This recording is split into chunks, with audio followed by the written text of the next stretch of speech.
My name is Nanama Banaman and I am 22 years. I'm actually a new mom. My baby is just 4 months old.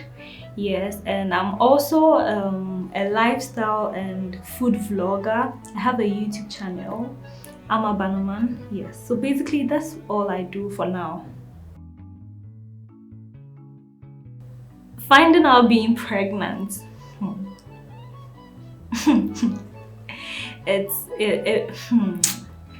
I'm even lost for words because that day I actually broke down. Where was I? I think I was at work.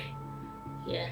Or I was home, one of them. But then I felt my body wasn't how it usually is. I felt some kind of changes in my system. I felt my system was shutting down, but I didn't know what was happening. And that day, it was a friend's daughter's birthday, so I had to go there. I got there, and I think my friend noticed I wasn't that okay. So she asked me if everything was fine. I was like, yeah, I'm cool, but I don't really feel my Nana myself. Let me put it that way. Yeah. So I got a test kit from my friend's place. I was just check. It just came out of nowhere. I was like, let me just check. Out of nowhere. I don't know what even came in mind to check that. We got it. I checked. And I just said to myself, what if I'm pregnant? And lo and behold, it was positive. I was just looking at the thing, laughing, like, me pregnant. Like, I was just wondering, could I be dreaming? I didn't know what to do. I was just laughing. And my friend was like, be serious. It's like, okay, so after some minutes before it dawned on me that pregnant, like as in pregnancy, 9 months, journey, society, like a whole lot of things were just crossing it was just like this. I was just so confused. So yeah, that was how come I found out I was pregnant. I didn't really enjoy much during my pregnancy journey because it was all, I was down most of the times. I was in bed, I couldn't do anything. But I would say that what I really enjoyed was how my mom especially took care of me. How should I say, she babysitted me, let me use that word. Yeah, she really took care of me, because I remember there were times that I felt I was doing things that were disgusting, but she embraced it, because I was always vomiting here and there, but she was always welcoming, cleaning it here and there. I can call her mama bre, there's some inside. Then she comes, she was always talking to me, and like those kind of encouragements. Those were the interesting parts which I will never ever take for granted, that I am grateful for. And then getting to the end of my pregnancy, I gained much strength. So I was very happy, because initially from the first month to like 8 months, I couldn't even walk for more than 5 minutes. But I noticed when I go for antenatal, I'm so active, I can walk without getting tired or without stopping to get some fresh air or something. So during that time, I did my photo shoots. Yes, it was an interesting time because I had stopped spitting. Yeah, so I was able to talk fluently like how I'm talking now. But initially, I could just talk like, it's just saying, oh yeah, I didn't even feel like talking. So that joy alone, seeing myself being able to talk again, because I'm a talkative. So seeing myself being able to talk again, I was so happy. I'm like, okay, the journey is gradually coming to an end. And the highlight of my pregnancy was my baby shower. Yes, I really enjoyed that day. It was like a big surprise for me. I was so happy because like all the people, like my family, the young ladies in my family were all there, and we really had fun. I was so happy. I was just singing, trying to dance. I just remember it's like it was yesterday, trying to dance and all that. And it was just cool. That was it. So first of all, the hard thing about being pregnant, as in this our society, Ghana, a 22-year-old girl, how society will stress you. The gossips. If you are not strong, you will break down, trust me. There were times when I could cry. I'm being honest. I could cry to myself like, is it really a good decision to keep your pregnancy? Because, what is it? Why are people saying all sorts of things about me? What have I done? Can't you just mind your business? I've decided to give birth. Which one is yours? Like, do you get it? But people don't understand it that way. There was one hard time for me. I felt I was putting my mom through a lot because someone just came to her and said in Ghana, I'm not really fluent in Ghana. The person was like, oh, Ingme Ejubiyo. Like, that's how they call me, Ejubi. So Ingme Ejubiyo. Okele Eya Toye Tema. Like, you've hidden her in Tema. My mom was like, you always come here. The person is always inside. Just that she's not strong to come out. That's why she's always inside. And if she's going to Tema, it's either she's going to the hospital or she's going to my auntie's place, her auntie's place. So why that? So when my mom came to tell me, it really got at me. I was like, nah, this woman is going through a lot. And how is she even taking it? Because people ask her, where am I? People intentionally come to ask her where I am because they always know she's at the shop. So they come to ask her where I am. It was a very hard time for me. So first of all, the societal pressure, it's very mind-blowing. And also the vomiting aspect for me, I really vomited right from onset to the end of the journey. I think the last time I vomited was the day before I gave birth. Yes, the vomiting, and I didn't vomit in bits. I could vomit like 4 to 5 times a day. Anything that gets into my stomach, I vomit. So I lost so much weight. I became anemic and very weak. It was a very hard time for me. Like, hey, I could just look at myself in the mirror and I'm like, hey, inti, hey, you will be for like I could just see an old woman standing there. Honestly, I wouldn't miss words. I could see an old woman. It was so frustrating. And the hard time was when my friends come to visit me and they are leaving. It's like they are leaving me. I'm only me, I'll be inside. I'm kind of outgoing. So like when I have to be in, I stayed indoors for my whole 9 months because I couldn't do anything for myself. It was a very hard time. It always breaks me down when I'm talking about it. Like, it really gets at me. Like, there was this time that a friend of mine visited me, and when she saw me, she started crying.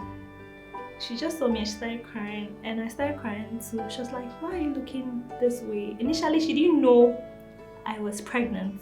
She was like, why are you looking this way? I'm like, Genevieve, I am pregnant. She was like, oh, sorry. Like, she didn't know. She was just coming to visit me, and she was so helpful too. But that day,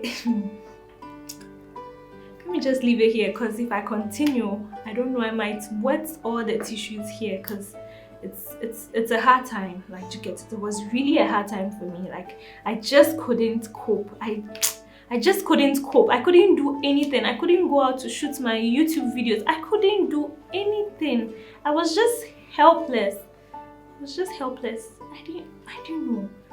And another one was the day I went to the hospital, and then my baby's heart rate was way higher than it was supposed to be. That day, I was just frustrated. It was around 8 months. I was like, God, I have suffered right from onset, and now that I am getting better, my baby's heart rate went from this to like maybe it's fetal distress, some strange things they were saying. So I had to do an emergency scan. It was not going down, so I had to wait till the Monday. That evening, I couldn't sleep the whole night. I couldn't sleep. Because I'm like, I've carried you for 8 months, and now what is it? So I started talking to the baby. I put my hand on my stomach And I was talking to the baby. I was like, no, you can't do this to me. See, your mother has really suffered. This is not the time to come and break me down because I'm already broken. If you break me down already, I don't know what I'll do. So I'm begging you. When we go to the hospital on Monday, please let your heart rate be what they are looking for. I beg you, and I prayed. And when I went on Monday, everything was coming back to normal. I was like, hallelujah. Then I rubbed him and I said, thank you for listening to me. We used to talk like that. Whenever I'm having a hard time, I just rub my hands on his stomach and then we have a conversation and then I'll be fine. So that was it. On the day of my delivery, okay, so I delivered 1st August 2021, 12:04 a.m. I remember it so well, vividly. So on 31st July, I was still recovering from 30th July, the happiness from the baby shower. So I was still excited all around in the house, but I started feeling some discharge. Yeah, and I'm like, hey, what is this? Because my EDD was 9th August, so it was 31st July I started feeling discharge. Then my mom was like, oh, then she wants to take me to my auntie's place because it's closer to the hospital. And mind you, my auntie too was very helpful when I was pregnant. She was very, very helpful. So I started discharging. And then I was supposed to go to my auntie's place with my sister and my mom. So when, what happened, car? We sat in the car, and then I remembered I was supposed to do my last scan before 9th August.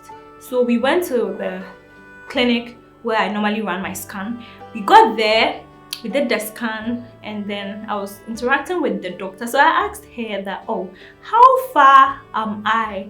She was like, oh, don't live alone. If you live alone, be around people. So just in case you are about to give birth, they can help you out because the baby's head has really dropped. I'm like, okay. So I started shivering. Then we sat in the car, we passed by KFC. Oh, at that time I could eat, so why not? Passed by KFC with my chips and my fries and my chicken, eating here and there, singing in the car.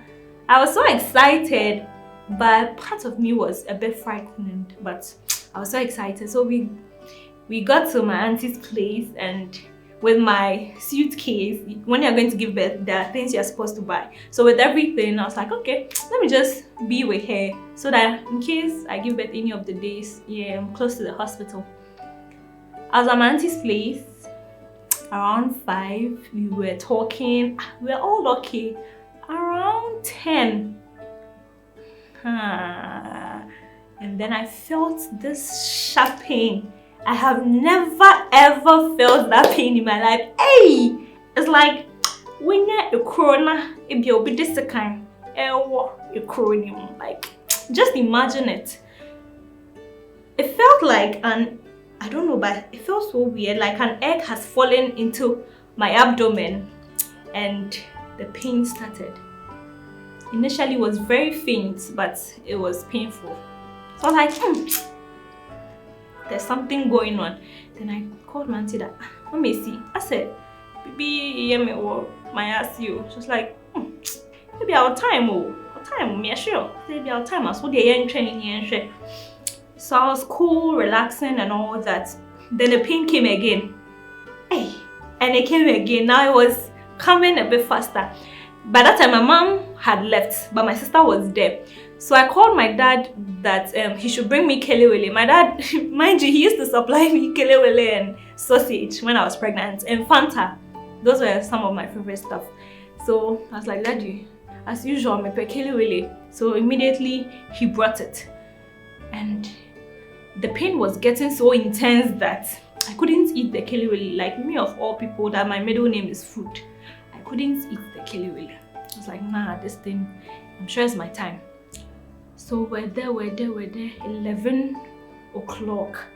I was like, nah, this one day I can't. I could feel the pain was so intense. Hey! That pain, that pain. It was so intense. So I left the hall to the room and I had squeezed myself like this on the bed and I didn't even want anything to touch me. So I was just there. When the pain comes, and then when the pain comes, I hold my auntie like this. That's when she can tell like if my contraction is taking place because she's a nurse. So I hold her like this and then when the pain goes, I leave her. So she was like, okay, you lie down and let me check if you are dilating. So imagine you in pain and then she like checking down there to see if you are dilating or something. When she checked, it was just, I think 2 centimeters or so. But the pain was there. I didn't say anything, I was just there. She was like, Miaweni, so when it comes, I just hold her like so firm in the pain. When it goes, then I leave her. So, yeah, this thing, around 11:30, she checked again. She was like, oh, I said,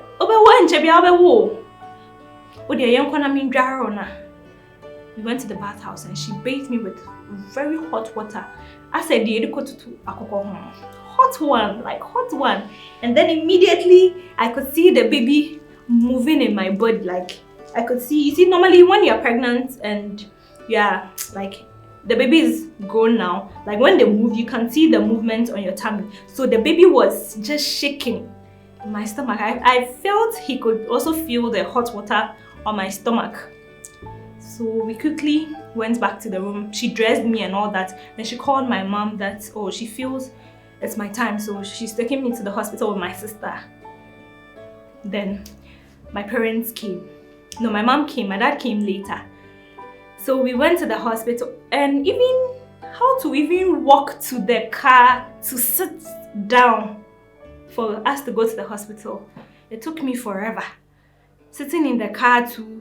And like they were having a conversation in the car, they were chatting, and it's like the chatting that they are chatting, it is affecting my stomach. I was crying. I was like, hey, they should keep quiet. They should, what I did, I was like, no, because like I can feel the talking in my stomach.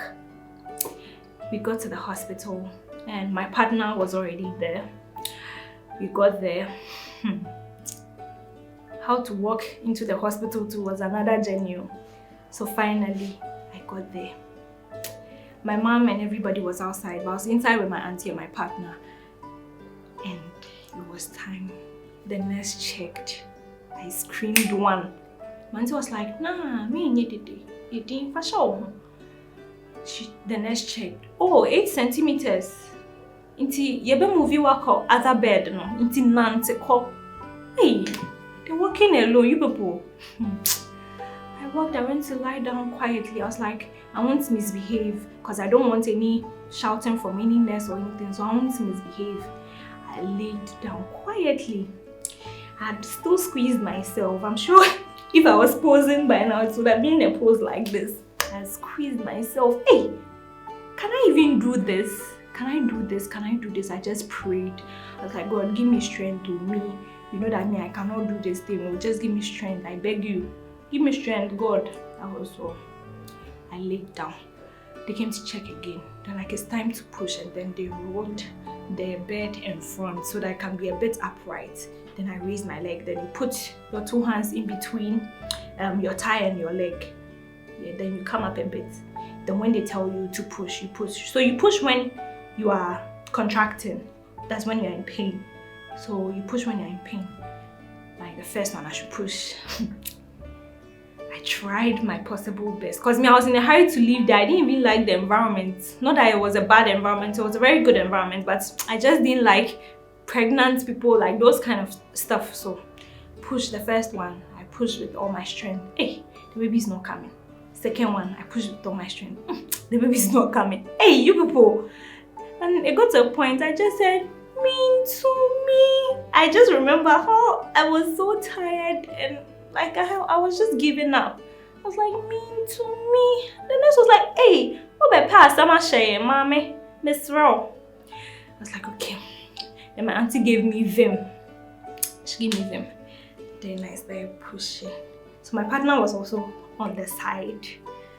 And then I started pushing 1, 2. It got to a point where like, I am not pushing. Me too, I know I'm pushing. You two are telling me I am not pushing. Me that I'm pushing, I know I'm pushing. You that are standing behind, you are telling me that I am not pushing. Hey!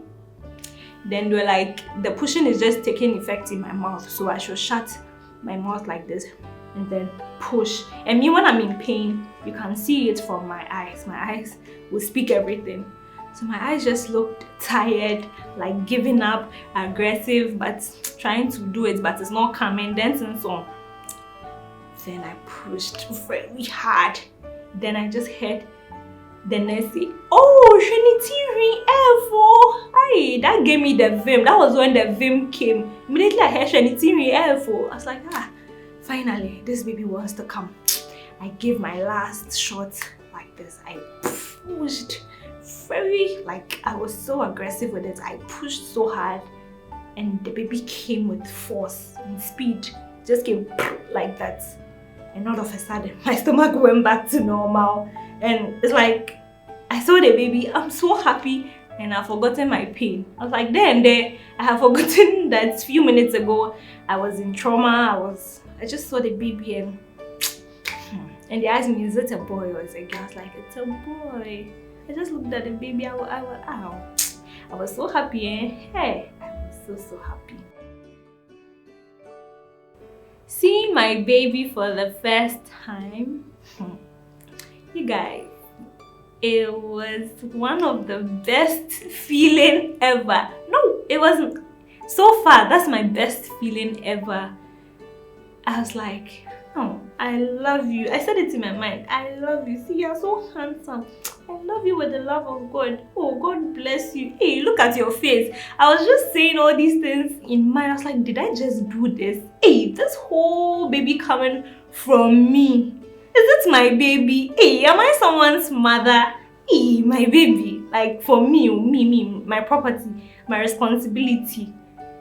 The feeling was so surreal. Like, it was just unexplainable. I was actually tearing a bit when the baby came. It was tears of joy. I was like, hey, finally the suffering is over. But little did I know that taking care of a baby is more stressful than pregnancy. I was just looking at the baby. I was happy. He's so handsome. He's everything. He was he's healthy. My joy just knew no bounds. I was so happy. Seeing him for the first, I was so happy. And what actually made me happy the most was when what's it called? My auntie called my mother that Ejubiawo.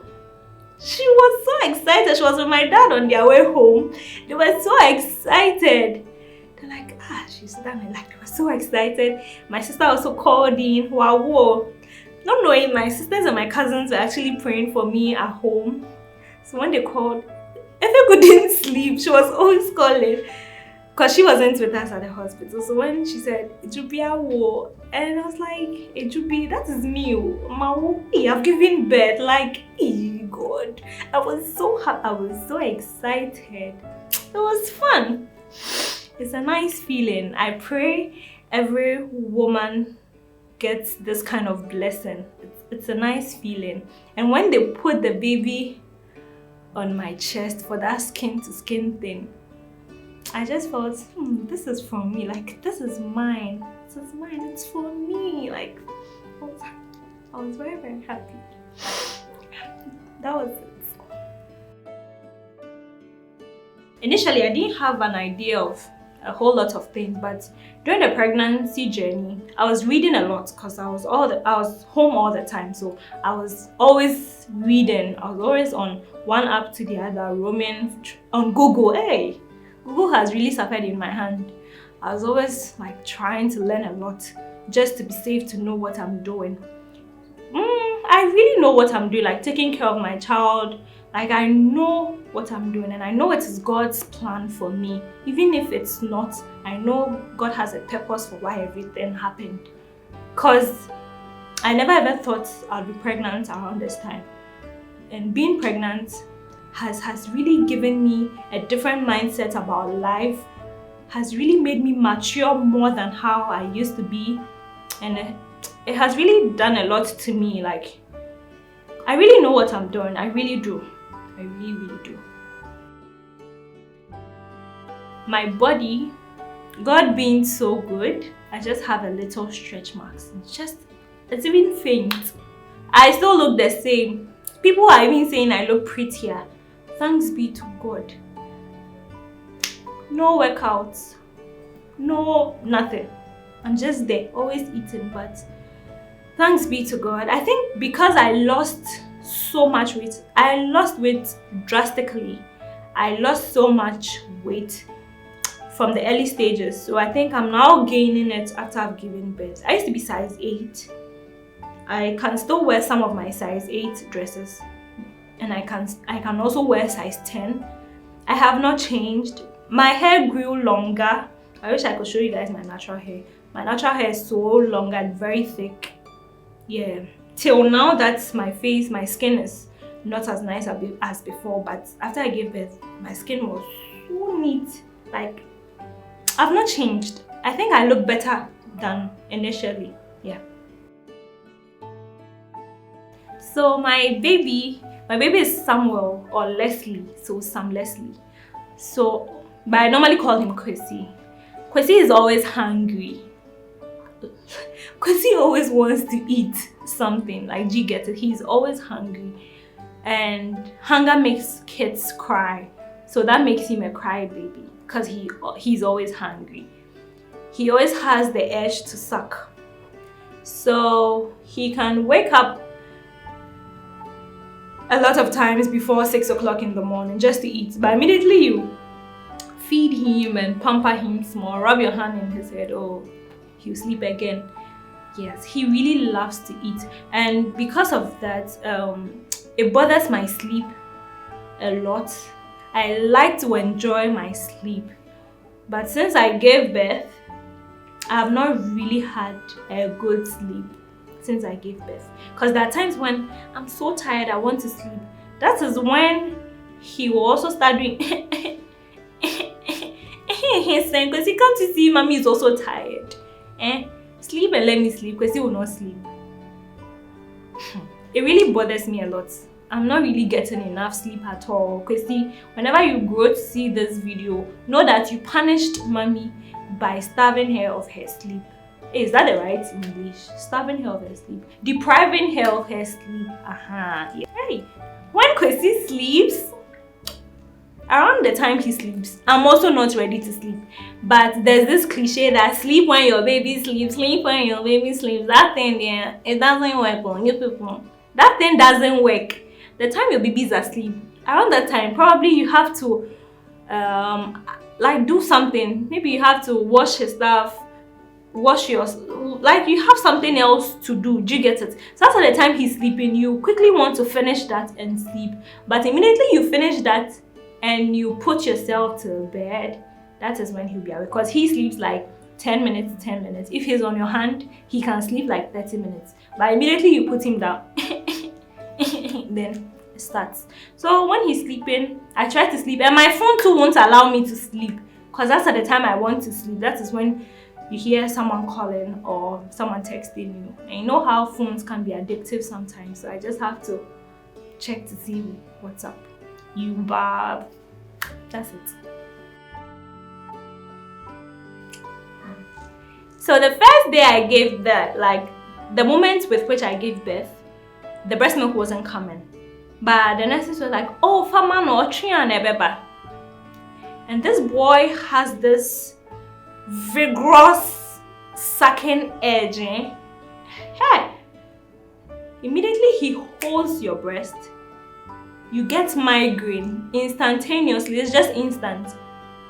It just sends a connection to the side of my brain and my head begins to ache and I can shout, Kwesi, hey, you were so unproud. And the way he would do his face, and with his hand, he would just be hitting you. I'm like, hey, this boy, is that what you are doing to me? Hey, you're abusing me, oh, slow down. So initially I wanted to do exclusive breastfeeding for like 6 months. But the way Kwesi eats, he is never satisfied. So we added formula to it. That's Aptamil. We added Aptamil so we could balance his eating. And then he was okay. It got to a point. I'm sure the Aptamil was more delicious than the breast. I don't know what he was thinking. Or I don't know whether I wasn't positioning myself for him to effortlessly take the breast milk. Because that boy likes food. You guys, you know what I'm saying. It got to a point. This one says you will take the breast milk again. So he was used to the feeding bottle, the lip of the feeding bottle. So that's what he wanted. When I pumped the breast milk into the bottle, he wouldn't take it. But if it's there, formula, he would take it. So I wasn't really too happy about it because I know breast milk has all the nutrients a baby needs to grow. And the formula doesn't have equally as the breast milk because the breast milk is from God. So that one is better nutritious than the formula. So I wasn't really too happy about he not liking the breast milk again. But what will I do? It's better for him to eat than not eat at all. So I started giving him the formula. So he takes the formula now and he's good to go. Immediately he's done with his breast milk, he just laughs like me. Like when I'm satisfied, I laugh. I'm so happy when I'm satisfied. So when he's done eating, then he starts. The little thing you do, he will laugh. That is when you know that and that's on period. He's satisfied. Yeah. Since I gave birth, okay, so before I even got pregnant, I used to be an outing freak, but I stopped for some time, even before I got pregnant. Yeah. So since I gave birth, life has gone back to normal, even though it's not 100% normal, but I won't say I'm at liberty, but I am okay to do the things I do. I go out when necessary. Due to COVID and all that, I am limited to going out because I don't want to harm the baby or those kind of stuff. Do you get it? When I want to go out, I leave the baby with my mom or my auntie. Yes, or my cousin. Yeah, my cousin normally takes care of the baby when when my mom, my auntie, they are busy. My cousin normally takes care of the baby, then I can go out. So basically, when I want to go out, I need to plan like a week before. Initially, if I want to go out this afternoon, in the morning, I wake up, I just check one or two, I just step out. But now that I'm a mother, if I want to go out, I need to plan like a week before. No way I'll leave my baby, pack his stuff down just so I don't leave maybe his body cream. I don't leave something. Do you get it? I have to pack everything down. Sometimes I even write them on my phone just so I don't forget something. So I go out, but not as before. So before I gave birth, my sister who has a baby told me that sorry to say, you're prepared for that. So I sometimes sing for him. I don't have the best of voice, but to him, it's the best thing he has ever heard. I'm sure, probably. I sing for him. I try to dance for him. I try to make some giggles for him and try to mimic the kind of sounds he makes. And he finds it so interesting. And he can laugh and laugh and laugh throughout. I feel he sees me as a clone. Probably because when he laughs, I'm like, hey, wow. It means I'm making someone happy. Someone's mother, you know. The people I'm surrounded with, each and everyone has a way of calling Kwesi. So my dad calls him Dangote because he says Kwesi would be a very affluent man. And amen to that. So my dad calls him Dangote. My mom calls him Kwesi, or how I also call him Kwesi. Immediately you heighten your voice. You've killed him. He will just be laughing anyhow. Or my auntie calls him Kwesi P. My sisters also call him Kwesi or Sisi. Yeah, my mom calls him Sisi most often. Yeah, and my mom would just be singing, "Cece, my baby." Instead of Cece, my playmate, my mom would be like, "Cece, my baby." And immediately he say that he's so happy. He's just a happy child. Yeah. So Kwesi, Kwesisi, Cece, Samless. Yeah, my sister calls him Samless. Dangote. But my favorite is Dangote. It has to manifest. My partner calls him Sam or Kwesi or Baby Sam. So as you say a prayer, you say a prayer for my little Dangote at home. Sometimes I try to bath him and it's like I'm scared. I don't want him to fall. Like I don't want anything to happen to him. And he's very active, so I'm so scared to bath him, honestly. Sometimes I have things to do or I have something to learn, and because of the baby, I can't learn. I have to like postpone it, and then tomorrow sometimes becomes never. Yes, it's very difficult. And time factor. Hey, if I want to go somewhere at 12 o'clock, I make up a mind to wake up early, take care of Kwesi here and there for him to sleep, and then I can go. Or I go with him. It's like the day you make up your mind to do something, that is when Kwesi too makes up his mind to disturb you, to make you lose focus, get you frustrated. I don't know if kids they know, like they intentionally do those things. Yeah, so those are one or two challenges. Okay, so what I appreciate most, it comes with this inner joy. Like you are so happy. Sometimes you can be down, but when you see the baby's smile, it brightens your day. It makes you happy, and it's self-satisfactory. Like you are satisfied. Like I've been able to bring forth a human being. Hey, human being, like a human being who would also grow, like see me as a mother, talk to me, like always run to me when he's having a problem. Like I also did this, like hey, it's like a hurdle in life you've been able to cross, because it's not everybody who goes and comes. So if like God has really like made this happen, what else do I have to be bothered about? Like it comes with this joy and self-satisfaction. It's just a nice feeling. It's a nice feeling. I appreciate the whole process. I appreciate the journey. It's a learning process. It's a time where you are crushed and you either decide to stay there or get up on your feet. And me, I decided to get up and stand on my feet. So my final words goes to the youth and the society at large. I feel that in our society, people can make you and unmake you, and whatever someone says about you, if you let it get at you, it will break you, honestly. When someone says something, listen to the good part of it and then just ignore the rest. Because when I got pregnant, people said a lot of things about me. There were disappointments, there were surprising moments, there were shocking moments. There were those who were like, Sawakonyam. Those people too, they were there.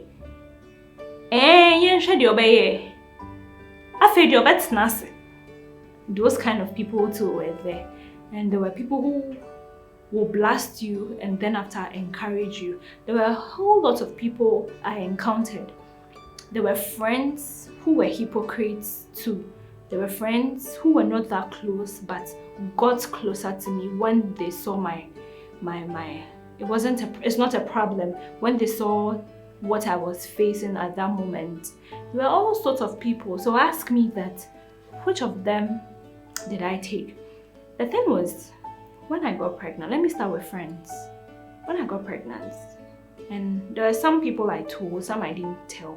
Some I told, don't tell this person. Before I realized, you hear it. The person has told whoever. You see how society is.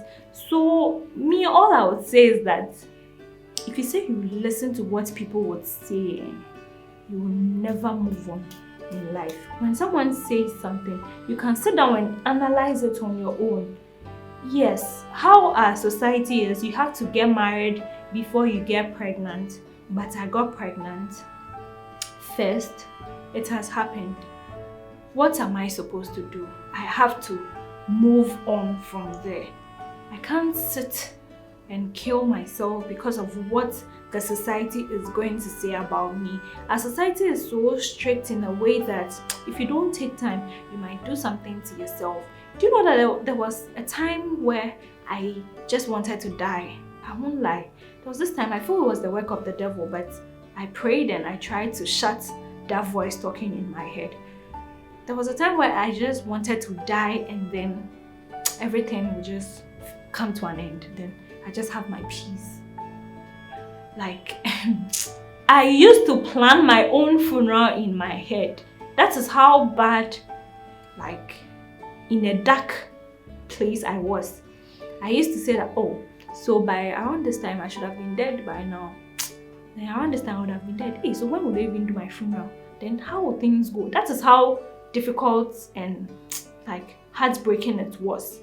But I had to shut that voice down. So whenever you hear things talking to you, like things that are negative, try to pray and shut it down. And everything, give thanks to God. Me, I was always praying. I was like, God, if I've sinned against you, please forgive me. Help me come out of this. And I would share my story. I was always praying to God. And God being so good, like I just give all the thanks to God. God being so good. Everything went on so well, so smooth. My baby is healthy. I am grateful. Everyone is happy. I remember my dad told me that, oh, it will get to a point, everybody will find, I was depressed at a point in time. I was like, it will get to a point, everybody will find out that you are pregnant or you've given birth. What else do they have to say again? Do you get it? Like, just surround yourself with positive people, like people who are just positive minded, because negativity can kill you. Negativity, it can kill you. Me, all I'll say is, if you say a prayer, you say one for me, so that I'll be able to take care of my son in a godly way and how he's supposed to grow, so that someday when you see my baby somewhere, you'll be like, oh, this lady's baby, oh, he's grown so beautiful, very respectful and all that. We'd all be happy.